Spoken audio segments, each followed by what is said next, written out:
ஆண்டவருடைய நாமம் மகிம்படுவதாக. உங்கள் யாவருக்கும் ஆண்டவராக இயேசு கிறிஸ்துவின் நாமத்தினாலே என் அன்பின் வாழ்த்துக்களை சொல்லிக்கொள்ள ஆசைப்படுகிறேன். எனக்கு அருமையானவர்களே, இந்த நாளில் கூட விசேஷமாக நல்ல ஒரு பாடத்தை கற்றுக்கொள்ள பிதாவாகிய தேவன் நமக்கு உதவி செய்வாராக. இந்த நாளில் கூட விசேஷமாக கசப்பான வாழ்க்கை மாறுமா, கசப்பான வாழ்க்கை மாறுமா என்ற ஏக்கத்துல இன்றதான எண்ணங்களோடு கூட வாழ்கிற ஒவ்வொரு மனிதனுடைய வாழ்க்கையில, அல்லது சில மனிதனுடைய வாழ்க்கையில அந்த கசப்பான வாழ்க்கை மாறுமா என்ற எண்ணங்களோடு கூட இருக்கிற ஒவ்வொருவருக்கும் இந்த நாள்ல விசேஷமாக ஆண்டவர் பதில் கொடுக்க போகிறார். ஆண்டவர் அற்புதம் செய்ய போகிறார் உங்கள் வாழ்வில. ஆகவே கசப்பான வாழ்க்கை மாறுமா? எனக்கு அருமையானவர்களே, இந்த உலகத்துல எல்லா மாற்றங்களை நாம் பார்க்கிறோம். ஒருவேளை நாம் குடியிருக்கிற பகுதியா இருக்கலாம், ஒரு சின்ன கிராமமா இருந்திருக்கும், இப்பொழுது பெரிய டவுன் ஆக அல்லது பெரிய சிட்டியாக இருக்கும். அற்புதமாக இருக்கும். நம்ம ஏரியாவில் ரோடு இல்லாமல் இருந்திருக்கும், இப்பொழுது தார் ரோடு போட்டிருக்காங்க, சிமெண்ட் ரோடு போட்டிருக்காங்க. நம்ம இருந்த வீடுகளை பாருங்க, கூரை வீட்டில் இருந்தோம், அப்போ சீம ஓடு, அதுக்கு அடுத்தது சீட்டு, அதுக்கு அடுத்தது மோல்டு, இப்பொழுது மார்பல்கள், டைல்ஸ், வித்தியாசமாக நம்முடைய வாழ்க்கையில நிறைய அனுபவங்களை நாம் அனுபவித்துக் கொண்டே இருக்கிறோம். ஒவ்வொரு மாற்றங்கள், ஏற்கனவே நம்முடைய தாத்தா பாட்டிகளுடைய காலங்களில் பாருங்க, அவங்களுக்கு ட்ரெஸ் குறைவா இருக்கும், அதுக்கு பிற்பாடு ட்ரெஸ், அதுக்கு அடுத்தது படிப்பு, அதுக்கு அடுத்தது அவங்களுடைய வசதி வாய்ப்புகள், அதுக்கு அடுத்தது வேலைகள். இப்பொழுது என்ன மாதிரியா ஒரு டெக்னாலஜி, என்ன மாதிரி ஒரு மாற்றம், என்ன மாதிரி ஒரு சேஞ்ச், எல்லாமே அற்புதமா சேஞ்ச் ஆகிருக்கிறத பார்க்கணும். எனக்கு அருமையான கத்துடைப்பில் நம்முடைய வாழ்க்கையில நமக்கு கூட ஒரு மாற்றம் உண்டாகும். இப்படிப்பட்டதான கசப்பான வாழ்க்கை மாறாதா, கசப்பான ஒரு சூழ்நிலை மாறாதா என்று வேதனையான ஒரு சூழ்நிலை நம்முடைய வாழ்க்கையில் உண்டு. இப்படிப்பட்ட ஒரு கணவன், இப்படிப்பட்ட ஒரு மனைவி, இப்படிப்பட்ட ஒரு பிள்ளைங்க, இப்படிப்பட்ட ஒரு தேசம், இப்படிப்பட்டதான ஒரு ஜனங்கள், இப்படிப்பட்டதான ஒரு மக்கள் மத்தியில நான் வாழ்ந்து கொண்டு இருக்கிறேனே, ஒருவேளை என் வாழ்க்கையில ஒரு மாற்றம் வராதா, வருமா என்றதான ஒரு ஏக்கத்துல நாம் ஏங்கிக் கொண்டு இருப்போம். ஆனா இயேசு கிறிஸ்து நம்முடைய வாழ்வில வருவாரானால் எல்லாம் கசுப்பும் எல்லாம் மாறாவும் மாறி போகும். மாறாவின் தண்ணீரெல்லாம் மதுரமாக மாறி போகும். கண்ணீர் மாறிடும், கவலை மாறிடும், துக்கம் மாறிடும், துயரம் மாறிடும். இங்க ஒரு வார்த்தை சொல்லும் கர்த்தாவே, இங்க வாழ்க்கையெல்லாம் மதுரமாகுமே, மாறி போகுமே, சேஞ்ச் ஆகும் நம்முடைய லைஃப். ஆகவே மாறா, இந்த கசுப்பு என்பதற்கு மாறா என்று பேரு. மாறா என்றால் கசுப்பு. இந்த கசுப்பான வார்த்தைக்கு ஈப்ரூல, கிரேக்ல வார்த்தைகள் கசுப்பு, கோபம், போராமை, எரிச்சல்கள், வெறுப்பு, அப்படியாகிய சந்தேகம், சண்டைகள், கீழ்ப்படியாமை, துர்க்குணம், துர எண்ணங்கள், துர சிந்தனைகள், இப்படிப்பட்டதான காரியங்களை எல்லாவற்றையும் ஒரு கசுப்பு தன்மையில கொண்டு போய் நிற்கிறத பார்க்கிறோம். ஆகவே எனக்கு அருமையான கத்தொடுப்பில் நம்முடைய வாழ்க்கையில இவைகள் எல்லாம் நம்முடைய வாழ்க்கையில மாற வேண்டும் என்றால் நிச்சயமாகவே ஒரு வார்த்தை சொல்லும் கர்த்தாவே என்ற வார்த்தைகளை நாம் தியானித்து நாம் ஜெபிக்க போகிறோம். நம்முடைய ஆண்டவர் நம்முடைய வாழ்க்கை கசுப்பானதை மாற்றி போடுகிறார். என்னுடைய வாழ்க்கையில நடந்த அத்தனை சம்பவங்களையும் அனுபவங்களையும் சொல்ல போனா ஆச்சரியமா இருக்கும். உங்களுக்கு கண்களில கண்ணீரெல்லாம் ரத்தம் தான் வடியும். அந்த அளவுல என்னுடைய வாழ்க்கை, என்னுடைய மாற்றம், என்னுடைய வாழ்க்கை பயணத்தை நான் திரும்பி பார்ப்பேனானால், நினைத்து பார்ப்பேனானால் அந்த அளவுல அழுகையாக தோன்றும், அழ வேண்டும் என்று தோன்றும் எனக்கு.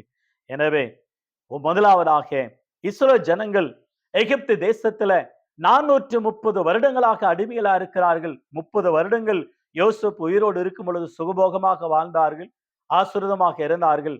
ஆனால் யோசேப்பு மரித்த பிற்பாடு எகிப்து தேசத்துல 400 வருடங்களாக அடிமைகளாக அவங்க வாழ்க்கை ஏன் நான் வாழணும் என்றதான கசுப்பு, அந்த அளவுல வெறுப்பு, அந்த அளவுல அவங்களோட வாழ்க்கை மாறிவிட்டது. ஆனா தேவன் மறக்கவில்லை. யாக்கோபை நினைவு கூர்ந்தார், ஆபிரகாமை நினைவு கூர்ந்தார், ஈசாக்கை நினைவு கூர்ந்தார், அவரோடு கூட செய்த உடன்படிக்கை நினைவு கூர்ந்தார். ஆகவே யாத்திராகமம் 2ஆம் அதிகாரத்திலும் 3ஆம் அதிகாரத்திலும் தேவன் நினைவு கூர்ந்து அவர்களை விடுதலாக்கி பாலும் தேன் ஓடுகிற தேசத்துக்கு கொண்டு போனார். துக்கம் சந்தோஷமாக மாறினது. உங்கள் துக்கம் சந்தோஷமாக மாறும். நம்ம துணி துவைத்தால் ஈரமாகும். அது மீண்டும் வெயில் வந்தால் காய வைப்போம், அது காஞ்சி போயிடும். அவனமாக நம்முடைய வாழ்க்கை மாறும். என்னுடைய வாழ்க்கையில கூட அற்புதமாக ஒரு வருட காலமாக மறிக்க வேண்டும் என்றதான மரணம் எங்க வீட்டில் இருந்தது. பிள்ளைகள் சூழ்நிலை நிமித்தமாக, ஊழியத்தின் சூழ்நிலை நிமித்தமாக. ஆனால் மறிக்கிற சூழ்நிலையில ஆண்டவராகிய தேவன் எங்க பக்கமா இருந்து, எங்க கூட இருந்து, மரண இருள் பள்ளத்தாக்கில் நடந்தாலும் பொல்லாப்புக்கு பயப்படேன் என்றதான வார்த்தைகளாலே ஆண்டவர் எங்களை ஆற்றி தேற்றி எங்களை உயிரோடு வைத்தார். யாத்திராகமம் புஸ்தகம் 15ஆம் அதிகாரம் வசனம் 23 முதல் 25 வசனங்களை நாம் கவனிக்கும் பொழுது, எகிப்து தேசத்தில் விடுதலாக்கி பாலும் தேனும் ஓடுகிற தேசத்துக்கு ஆண்டவர் கொண்டு வரும் பொழுது, சவந்த சமுத்திரத்தை 2ஆக பிளந்தார். அற்புதமாக எக்கரிக்கப்பட்டார்கள். ஆனா சூர் வனாந்தரத்துல வந்த உடனே, அந்த சூர் வனாந்தரத்துல 3 நாள் ஆயிற்று, தண்ணீர் இல்லை. ஆனா மாறா என்ற இடத்துக்கு வந்த உடனே அவர்களை தென்பட்டது. பாருங்களேன், வாக்கியங்களை வாசித்து பாருங்களேன். யாத்திராகமம் 15ஆம் அதிகாரம் 22 முதல் கூட கவனிப்பீங்களானால், பின்பு மோசே இஸ்ரவேல் ஜனங்களை செவந்த சமுத்திரத்திலிருந்து பிரயாணம் படுத்தினான். அவர்கள் சூர் வனாந்தரத்துக்கு புறப்பட்டு போய் 3 நாள் வனாந்தரத்துல தண்ணீர் கிடையாமல் நடந்தார்கள். அவர்கள் மாறாவில் வந்த பொழுது மாறாவின் தண்ணீர் கசப்பா இருந்ததனால் அதை குடிக்க அவர்களுக்கு கூடாது இருந்தது. அதனால் அவ்விடத்துக்கு மாறா என்று பெயரிட்டார்கள். அப்பொழுது ஜனங்கள் மோசேக்கு விரோதமாக முறுமுறுத்து என்னத்தை குடிப்போம் என்றார்கள். மோசே கர்த்தரை நோக்கி கூப்பிட்டான். அப்பொழுது கர்த்தர் மோசேக்கு ஒரு மரத்தை காண்பித்தான். அதை அவன் தண்ணீரிலே போட்ட உடனே அது மதுரமான தண்ணீர் ஆயிற்று. அவர் அங்கே அவர்களுக்கு ஒரு நேமத்தையும் ஒரு நியாயத்தையும் கட்டளிட்டு அங்கே அவர்களை சோதித்து, உன் தேவனாய் கர்த்தர் அற்புதமாக. எனக்கு அருமையானவர்களே, நம்முடைய வாழ்க்கை ஒரு பெரிய கொண்டாட்டம். விடுதலை கிடைத்த ஒரு சந்தோஷம், சவந்த சமுத்திரம் பிளந்தது ஒரு சந்தோஷம், இக்கரைக்கு வந்தது ஒரு சந்தோஷம், எதிரிகள் அடிமைகள் இருந்து விடுதலை ஆனது ஒரு சந்தோஷம். ஆனா வனாந்தரத்துல ஒரு துக்கம் நமக்காக காத்திருக்கு. மாறாவின் தண்ணீர், அந்த தண்ணீர் கசந்தது. பட் ஆண்டவராகி தேவன் அதை மதுரமா கர்த்தர் மாற்றி தந்தார். நம்முடைய ஆண்டவர் அற்புதம் செய்கிற தேவனா இருக்கிறார். அதுக்கு பிற்பாடு ஏலிமிக்கு போகிறார்கள். பாருங்களேன், ஏலிமிக்கு போன உடனே 27ஆம் வசனம், பின்பு அவர்கள் ஏலிமிக்கு வந்தார்கள். அங்கே 12 நீரூற்றுகளும் 70 பேரீச்ச மரங்களும் இருந்தது. அங்கே தண்ணீர் அருகே பாளையம் இறங்கினார்கள். த வண்டர்ஃபுல், ரொம்ப அற்புதமான வார்த்தை பாருங்க. கசந்த மாறாவை கடந்து வந்த உடனே பேரீச்ச மரம், நீரூற்றுகள், ஒரு அற்புதத்தை ஆண்டவர் வைத்திருக்கிறார். கர்த்தருடைய பிள்ளை, நம்முடைய வாழ்க்கையில, குடும்ப வாழ்க்கை, வேலையில, குடும்பத்துல, கணவன் மனைவி பிள்ளைங்க, எவ்வளோ கஷ்டம் நெருக்கம், மரித்து போலாம். ஏன் இந்த வாழ்க்கை? செத்து போலாம், தூக்கு போட்டு செத்துலாம், அப்படி ஆக்சிடென்ட்ல செத்துலாம், கிணத்துல இருந்து செத்துலாம், ஏரியில குளத்துல விழுந்து செத்துலாம், எங்கேயாவது ஓடி போய் மரித்து போலாம் என்றதான எண்ணங்கள், சிந்தனைகள், இவைகள் எல்லாம் கசப்பான வாழ்க்கையில நமக்கு வரக்கூடிய காரியங்கள். பட் இவைகளை நாம் சகிக்கும்படி ஆண்டவருடைய சமூகத்துல ஜெபித்தால், அவைகளை சகித்து கொள்ளும்படியா கிருபை தந்தாரானால், நம்ம வாழ்க்கை ஒரு நாள் இனிமையாக மாறும். 12 நீரூற்றுகள், 70 பேரீச்ச மரங்கள். பேரீச்ச மரம் ஸ்வீட், கசந்த கடந்து வந்தால் இனிமையான ஒரு வாழ்வு நமக்கு முன்பாக ஆண்டவர் வைத்து இருக்கிறார். அதை அடையாதபடிக்கு சில தடைகள், சில மனிதர்கள், சில சோர்வுகள், சில கசப்புகள், சில துர்க்குணங்கள், துர்மனிதர்கள், துன்மார்கர்கள் நமக்கு விரோதமாக செயல்படுவார்கள். பட் அவைகள் எல்லாம் கடந்து நாம போகும்பொழுதுதான் ஒரு ஸ்வீட்டான 70 பேரீச்ச மரங்கள் நீரூற்றண்டையில் ஆண்டவர் கொண்டு போய் விடுகிறவரா இருக்கிறார். எனக்கு அருமையான கர்த்தருடைய பிள்ளை, நம்முடைய வாழ்க்கையில ஒரு கசந்த வாழ்க்கை அனுபவம், அதை கடந்த பிற்பாடுதான் நம்முடைய வாழ்க்கை இனிமையான ஒரு வாழ்க்கையாக மாறும். ஆகவே மாறா, கசப்பான வாழ்க்கை மாறாதா என்று புலம்பிக் கொண்டிருக்கிற தெய்வ பிள்ளையே, அழுது கொண்டிருக்கிற தெய்வ பிள்ளையே, எதிர்பார்த்து கொண்டிருக்கிற தெய்வ பிள்ளையே, சில பேருடைய வாழ்க்கை மாறுமா என்று எத்தனையோ வருடங்களா ஜெபித்து இருப்பீர்கள், எத்தனையோ வருடங்கள் ஆலயத்துக்கு போயிருப்பீர்கள், எத்தனையோ வருடங்களா ஆண்டவரை நோக்கி பார்த்திருப்பீர்கள்.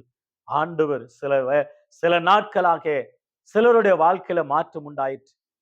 சிலர் வாழ்க்கையில மாற்றம் உண்டாயிற்று. சில பேருடைய வாழ்க்கை மாறிக்கொண்டு இருக்கிறது.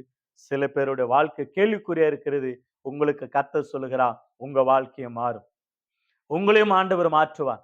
உங்களையும் ஆண்டவர் தேற்றுவார்.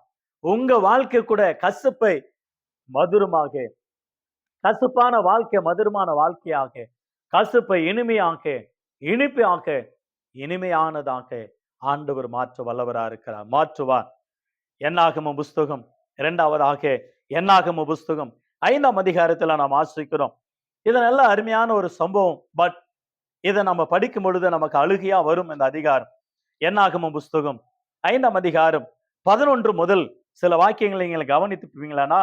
என்னாகம புஸ்தகம் 5ஆம் அதிகாரம் 11 முதல் வசனம் 22 வசனங்களில இந்த சம்பவங்களை ஆச்சரியமான சம்பவம் இது. ஏன் என்றால் ஒரு சந்தேகம் குடும்பத்துல, ஒரு பெரிய சந்தேகம் குடும்பத்துல. அப்படி மனைவி மேல சந்தேகப்படுவானால் கணவன் இருவருமாக மனைவியும் கணவனும் ஆசாரியனுக்கு காண்பிக்க வேண்டும்.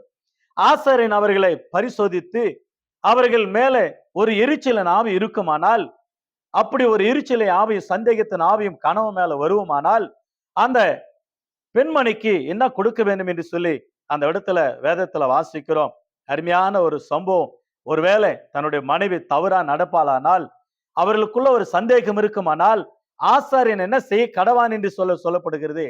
ஒரு மண்பாண்டத்தை பரிசுத்த ஜலம் வார்த்து வாஸ்தலத்தின் தரையிலிருந்து புழுதியில கொஞ்சம் எடுத்து அந்த ஜலத்துல போட்டு அந்த ஸ்திரியை கர்த்தருடைய சந்நிதியில நிறுத்தி அவள் முக்காட்டை நீக்கி எரிச்சலின் காணிக்கையாக, நினைப்பூட்டுதலின் காணிக்கையாக அவள் உள்ளங்கையில் வைப்பாயாக.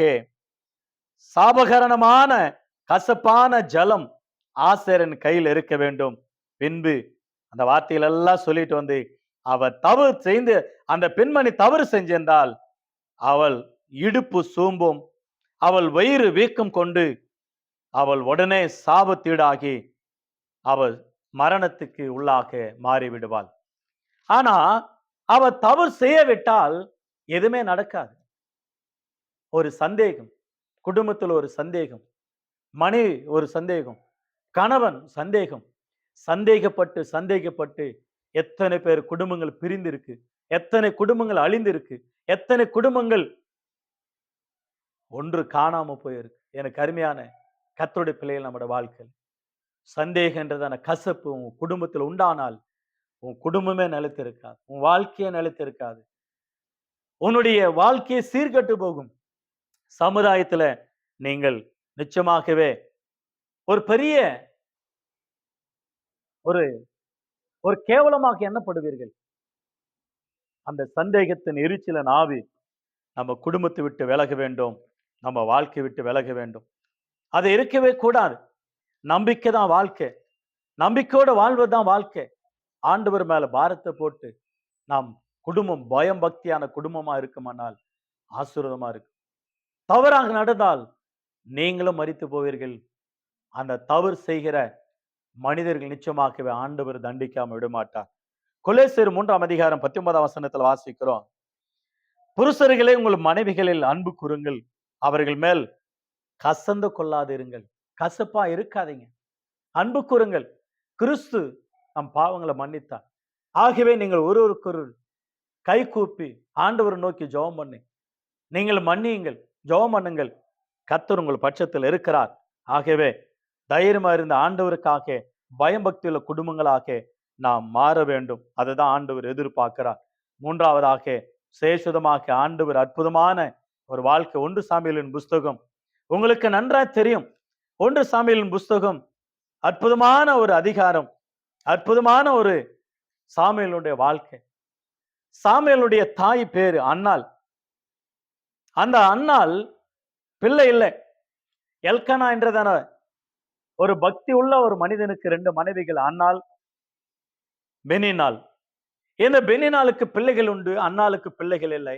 ஆனால் வாழ்க்கையில பாருங்களேன், அன்னாலே அதிகமா சிநேகித்தபடினால் அவர் இரட்டிப்பான பங்கை கொடுப்பான். கர்த்தரோ அவள் கர்ப்பத்தை அடித்திருந்தால், கர்த்தர் அவள் கர்ப்பத்தை அடித்தபடினால் அவளுடைய சக்காளித்தி அவள் துக்கப்படும்படி அவளை மிகவும் விசனப்படுத்துவாள்.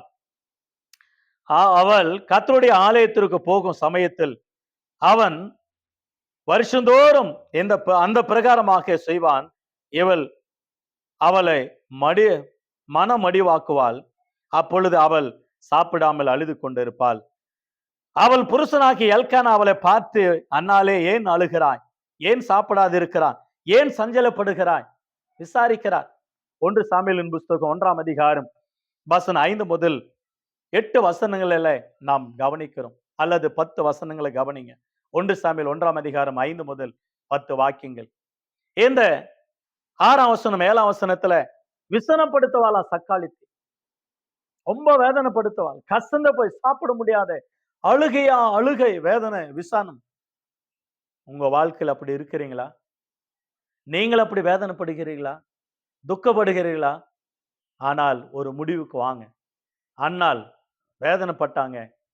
இப்பொழுது 10ஆம் வசனம் 9ஆம் வசனத்துல 10ஆம் வசனத்திலையும் 11ஆம் வசனத்திலையும் பார்க்கிறோம்.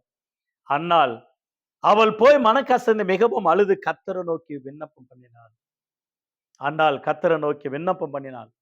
ஆண்டவர் அருமையான ஒரு ஆண் குழந்தை கொடுத்தார். சாமுவேல் என்று பேர் வைத்தார்கள். கர்த்தரிடத்துல கேட்டாங்க, கர்த்தருக்கு என்று கேட்டாங்க, கர்த்தருக்கு என்று ஒப்பு கொடுத்தாங்க. எனக்கு அருமையான கர்த்தருடைய பிள்ளை, நம்முடைய வாழ்க்கையில தேவன் அற்புதமானவர். அன்னாளுடைய வாழ்க்கை மாறினது. பிற்பாடு 6 பிள்ளைகளை பெற்றெடுத்தார்கள். கர்த்தருக்கு என்று கொடுத்ததுனால அற்புதமாக ஒரு ஊழியக்காரனா, ஒரு தீர்க்கதரிசியா, ஒரு நியாயாதிபதியா, ஆண்டவரோடு கூட பேசுகிற ஒரு பக்தனாக, தேவனுக்காக பயன்படுத்தின ஒரு பாத்திரமாக சாமுவேலை கர்த்தர் பயன்படுத்தினார். உங்க வாழ்க்கையை ஆண்டவர் மாற்றுவார். பிள்ளை இல்லையா? அன்னாலை நினைத்து கொண்டு அன்னாள் ஜெபித்த வண்ணமாக நீங்கள் ஜெபித்து பாருங்க. கர்த்தர் நிச்சயமாகவே ஒரு பெரிய காரியத்தை ஆண்டவர் செய்வார். எனக்கு அருமையானவர்களே, சில மனிதனுடைய இருதயம் மிகவும் கசுப்புள்ளதா இருக்கும்.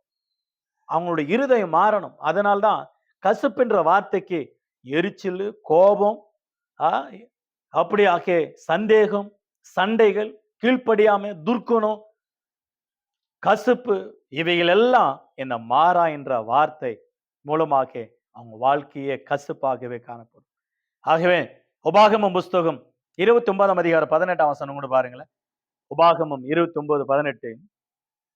ஆகையால் அந்த ஜாதிகளின் தேவர்களை சேவிக்கும்படி இன்று நான் என்று நம்முடைய தேவனாகிய கர்த்தரை விட்டு அகலுகிற இருதயமுள்ள ஒரு புருஷனாகிலும் ஸ்திரீயாகிலும் குடும்பமாகிலும் கோத்திரமாகிலும் உங்களிலேயே ஏறாதபடிக்கு நஞ்சியும் எட்டியும் முளைப்பிக்கிற யாதொரு வேறு உங்களுக்குள்ள ஏறாதபடிக்கு பார்த்து கொள்ளுங்கள். மோசே மூலம் ஆண்டவர் சொல்றா, நீங்கள் ஜீவனுள்ள தேவனை விட்டு விலைக்கு போகாதபடிக்கு உங்களுடைய இருதயத்துல நஞ்சியும் கசுப்பையும் முளைப்பிக்கிற வேறு உங்களுக்குள் வராதபடிக்கு அவைகள் எடுத்து போடுங்க அப்படின்னு சொல்லி அவர் சொல்லுகிறத பார்க்கிறோம். ஏன் அந்த இடத்துல சொல்லுகிறார் என்றால், நீங்கள் மனம் திரும்புங்க, அந்நிய தேவர்களை பின்பற்றாதீங்க, அந்நிய தேவர்களை வணங்காதீங்க என்று சொல்லி கடிந்து கொண்டு புத்தி சொல்லுகிறத பார்க்கிறோம். 1 பேதுரு புஸ்தகம் 2ஆம் அதிகாரத்துல அழகான ஒரு சம்பவத்தை வாசிக்கிறோம். அற்புதமாக 1 பேதுரு 2ஆம் அதிகாரம் 1 முதல் 3 வாக்கியங்கள். இப்படி இருக்க கர்த்தர் தயவுள்ளவர் என்பதை நீங்கள் ருசி பார்த்தது உண்டானால் சகல துர்க்குணத்தையும், சகலவித கபடத்தையும், வஞ்சகங்களையும், போராமைகளையும், சகலவித புறங்குறுதலையும் ஒழித்து விட்டு நீங்கள் புதிதாய் பிறந்த குழந்தைகளை போல திருவசனமாகிய கலகமில்லாத ஞான பாலின் மேல வாஞ்சி உள்ளவளா இருங்கள் என்று வேதம் நமக்கு கட்டளிடுகிறத பார்க்க. எனக்கு அருமையான கர்த்தருடைய பிள்ளை, நம்முடைய வாழ்க்கையில நம்முடைய இருதயம் மாறும். அதுதான் கை சுத்தம் வாய் சுத்தம்னு சொல்லுவாங்க. பொய் பேசக்கூடாது, கையில திருடக்கூடாது. கை சுத்தம் வாய் சுத்தம். எனவே நம்முடைய வாய் சரி இருந்தாதான் நம்மளோட ஊரு கூட வீடு கூட நல்லா இருக்கு. நம்ம வாழ்த்துவாங்க, பேசுவாங்க நல்லவர்கள் என்று. எனக்கு அருமையான தேவச்சனமே, நம்முடைய வாழ்க்கையில அந்த கசப்பான வாழ்க்கை மாற வேண்டும். அப்போஸ்தலர் புஸ்தகம் 8ஆம் அதிகாரத்துல நாம் வாசிக்கிறோம் அழகாக. 8ஆம் அதிகாரத்துல 23ஆம் வசனத்துல, நீ கசப்பான பிச்சிலும் பாவக்கேட்டிலும் அகப்பட்டு இருக்கிறதாக காண்கிறேன் என்றார் பேதுரானவர். இந்த இடத்துல என்ன வாசிக்கிறோம்? அந்த அருமையான இந்த சமரியா பட்டணத்துல ஒரு மிகுந்த சந்தோஷம். பிலிப்பு ஊழியம் செய்கிறார், அநேகர் ரட்சிக்கப்படுகிறார்கள். ஆனா அந்த ஊர்ல மாயவித்தக்காரனாகிய சீமோன் ஒருத்தன் இருக்கிறான். அவனும் ஜனங்களை பிரமித்துக் கொண்டு இருக்கிறான். ஆனா ஊழிக்காரில் போய் ஜெபம் பண்ண உடனே அவன் மந்திரம் தந்திரமெல்லாம் போயிற்று. மனம் திருமண மாதிரி எல்லாரோடு கூட வந்தான். 12ஆம் வசனத்துல, அப்போஸ்தலர் 8ஆம் அதிகாரம் 12ல அவனும் ஞானஸ்தானம் பெற்றுக் கொள்கிறான். எனக்கும் வரம் வேணும்னு கேட்கிறான், பரிசுத்த ஆவியினுடைய வரம். பணத்தை கொண்டு வந்து கொடுக்கிறான். அப்பொழுது பேதுரு சொல்றார், நீ கசுப்பான பிச்சிலும் கட்டில் அகப்பட்டு இருக்கிறாய், உன்னுடைய பணம் உன்னோடு கூட நாசமாக கடவுதுன்னு சொல்லி சபிக்கிறார்கள். அவன் கண்கள் இருள் அடைகிறான், வெளிச்சத்தை காணாம போகிறான். ஐயோ எனக்கா ஜெபம் பண்ணுங்க, என்ன மன்னிங்க, நான் தவறு செய்தேன் என்று சொல்லுகிறான். இன்னைக்கு நிறைய பேர் பணத்தினால சாதிக்க முடியா நினைக்கிறார்கள். நெவர், சாதிக்க இயலாது. ஆண்டவருடைய கிருபை மட்டும்தான், ஆண்டவருடைய தயவு மட்டும்தான், ஆண்டவருடைய வார்த்தை மட்டும்தான். ஆகவே கசுப்பான எண்ணங்கள், கசுப்பான சிந்தனைகள், கசுப்பான நோக்கம், கசுப்பான வாழ்க்கை அது மாற வேண்டும். பேதுரு சொல்ற, நீ கசுப்பான பிச்சிலும் பாவ கட்டிலும் அகப்பட்டது, பாவத்தில் அகப்பட்டது. அநேகர் வாழ்க்கையில ஏன் மாறல? கசப்பான வாழ்க்கை, பாவ கட்டு, உபச்சாரத்தின் ஆவிகள், மந்திரத்தின் ஆவிகள், மந்திரத்தின் கட்டுகள், செய்வினைகள், தாயத்திக. அநேகருக்கு மந்திரம் வைப்பது, தங்கள் நல்லா இருக்கணும், பையன் சம்பாதிக்கிற காசு அவங்களாண்டு வரணும், கணவன் சம்பாதிக்கிற காசு அவங்களாண்டு வரணும். என்னன்னாக்கா போய் மந்திரம் பண்ணிட்டு வர்றது, போய் தாயத்து கட்டிட்டு வர்றது, போய் ஏதோ ஒரு குட்டி சாதனை கொண்டாந்து வைத்துக் கொள்ளுகிறது. பாவ கட்டில் அகப்பட்டு இருக்கிறீங்க, ஏதோ ஒரு பாவத்துல இருக்கிறீங்க, ஏதோ ஒரு கட்டுல இருக்கிறீங்க, ஏதோ ஒரு சாபம் உங்களை பிடித்து இருக்கிறது. வட்டிக்கு பணம் விடுவது, அநியாயமாக வட்டி வாங்குவது, அநியாயமாக பணத்தை சம்பாதிப்பது, அந்த பணத்தின் மூலமாக ஏதோ ஒரு பாவக்கட்டு, ஏதோ ஒரு சாபக்கட்டு, ஏதோ ஒரு அக்கிரம கட்டு. அந்த பாவம் உங்களையும் தாக்கும், உங்க பிள்ளைகளையும் தாக்கும், உங்களுடைய வாழ்க்கையை தலைமுறை தலைமுறையாக அவைகள் தாக்கி கொண்டு வரும் பாவம், அநேகருடைய சாபம் அது. ஆகையினால் அந்த பாவக்கட்டிலிருந்து நீங்கள் விடுதலை அடைய வேண்டும். அப்பொழுதுதான் அந்த கசப்பான வாழ்க்கை மாறும். மாறுமா? மாறும், சேஞ்ச் ஆகும். ஆண்டவர் நம்முடைய வாழ்க்கை தொட்டாரானால் அது நிச்சயமாக ஒரு ஆசீர்வாதமாக நம்ம வாழ்க்கை மாறும் என்பது குறித்து சந்தேகமே இல்லை. எனக்கு அருமையானவர்களே, சேஷதமாக ஆண்டவராக இயேசு கிறிஸ்து ஆண்டவரும் இந்த உலகத்தில் இருக்கும் பொழுது நமக்காக கசப்பான வாழ்க்கை, கசப்பான காடியை ஆண்டவர் ருசி பார்த்தார் என்று வேதம் சொல்லுகிறத பார்க்கிறோம். மத்திய எழுதின சுவிசேஷம் 27ஆம் அதிகாரம் 34 வசனத்துல, கசப்பு கலந்த காடி அவருக்கு குடிக்க கொடுத்தார்கள், அவர் அதை ருசி பார்த்து குடிக்க மனதில்லாத இருந்தார். மார்க்கு, லூக்காவுல கூட வாசிக்கிறோம், யோவான்ல கூட வாசிக்கிறோம். கசப்பை ருசி பார்த்தாரா நமக்காக. இயேசு கிறிஸ்தானவர் நம்முடைய வாழ்க்கையை மாற்றுவதற்காக அவர் சிலுவிலே தன்னுடைய ஜீவனை கொடுத்து நமக்காக காடியை, கசப்பான காடியை ருசி பார்த்தார். உன் வாழ்க்கையை, என் வாழ்க்கை மாற்றுவதற்காக. 48ஆம் வசனம் கூட பாருங்களேன்.